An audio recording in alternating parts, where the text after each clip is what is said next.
Assalamualaikum. Lagi sama Mama Erzan. Di video kali ini aku mau cerita, mau sharing gitu pengalaman aku menangani anak aku yang namanya Erzan saat dia jatuh di bagian kepala. Kronologis ceritanya itu adalah Erzan waktu itu lagi sekolah, kemudian dia lagi main-main lari-larian sama temennya, dikejar-kejar gitu, dan nggak sengaja nabrak lemari. Saat nabrak lemari itu kepentok bagian kepala depan, kemudian saking kencangnya itu dia terpelanting ke belakang, jadi ke lantai, kena kepala bagian belakang. Karena aku sama sekali juga nggak tahu apa yang harus diobservasi dan apa yang harus aku lakukan, aku jujur langsung ke dokter spesialis anak untuk memastikan apa yang harus dilakukan dan mengecek apakah lukanya baik-baik aja gitu. Singkat cerita, kami langsung ke dokter spesialis anak, kemudian kami menceritakan kronologisnya yang terjadi, dan Erzan tuh jatuh di 2 spot, di bagian kepala depan dan bagian kepala belakang.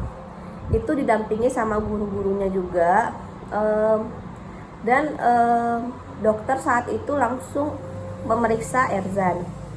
Yang dilakukan sama dokter saat itu adalah mematikan ruangan periksa, kemudian memeriksa mata Erzan itu menggunakan sinar senter.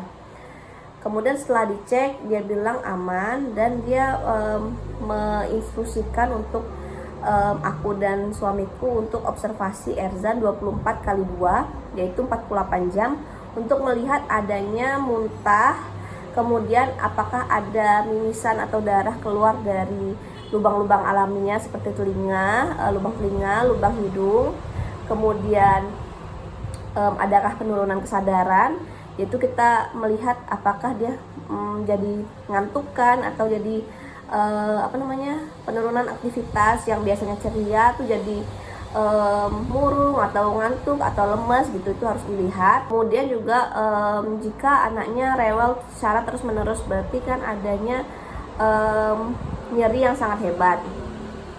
Jadi setelah kami disuruh observasi, kami menunggu antrian obat. Nah, di antrian obat itu kami mendapatkan obat paracetamol sama minyak ikan. Jadi kalau paracetamol itu untuk anti nyerinya, karena takutnya ini bakal demam kata dokternya. Terus dikasih aja langsung pas sudah di rumah, biar untuk mengurangi nyeri bagian kepalanya itu yang sakit. Kemudian minyak ikannya itu dikasih juga 1 kali 1 hari. Itu untuk sportif aja sih menurut aku. Jadi kayak setelah aku baca-baca ya, setelah di rumah kan aku baca-baca ya, searching, kalau kepala jatuh itu misalnya ada kerusakan, itu sifatnya irreversible atau nggak bisa balik lagi. Jadi untuk membantu perbaikannya mungkin itu dengan pemberian minyak ikan. Makanya aku mikir, oh ini makanya dikasih minyak ikan gitu sama dokternya. Alhamdulillah setelah 2 hari kami observasi, alhamdulillah sekali nggak ada hal-hal yang tadi harus diperhatikan, yang harus diobservasi itu nggak ada yang terjadi, alhamdulillah. Tapi ya sempat worry banget karena lukanya itu biru kayak gini, dan itu baru pertama kali kejadian sampai sebiru itu. Aku juga sempat searching ya, kalau misalnya terjadi hal-hal yang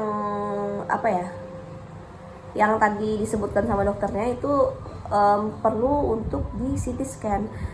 Sementara juga CT scan itu sebenarnya nggak semudah itu untuk dilakukan sama anak bayi, karena mungkin agak membuat mereka traumatik ya. Alhamdulillah untungnya setelah observasi nggak ada kejadian yang dikhawatirkan. Buat moms yang mungkin juga habis mengalami kejadian serupa sama aku, mungkin yang pertama aku saranin untuk jangan panik dulu. Kita observasi aja 2x24 jam. Mungkin sekian untuk sharing kali ini. Sampai jumpa di video berikutnya.